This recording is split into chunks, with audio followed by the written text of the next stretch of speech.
A 5-foot tall woman walks at 8 feet per second towards a street light that is 20 feet above the ground.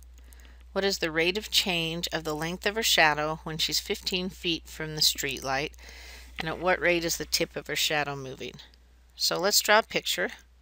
Let's go ahead and make our street light and our path for our woman walking towards it and her shadow. Now we're going to have a distance from the woman to the street light, and we'll call that X. We're also going to have the length of her shadow, and we'll call that Y. It says that she is walking at 8 feet per second towards the street light, so that's how X is changing. So we have dx dt equal negative 8 feet per second. And then it says, what is the rate of change of the length of her shadow when she's 15 feet from the street light? So asking us to find dy dt when x equals 15 feet. So now we know what we're after. Let's see how we can relate our variables x and y. We are going to use similar triangles. We've got this large triangle, and then we have this smaller triangle, so we can set up ratios of their sides.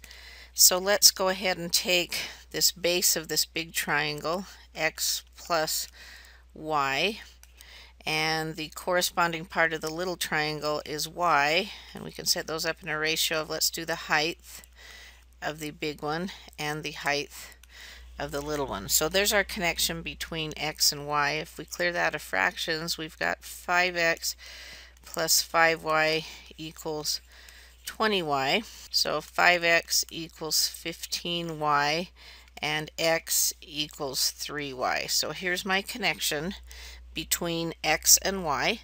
Now let's go ahead and take the derivative of both sides with respect to t. So we have dx dt equals 3 dy dt.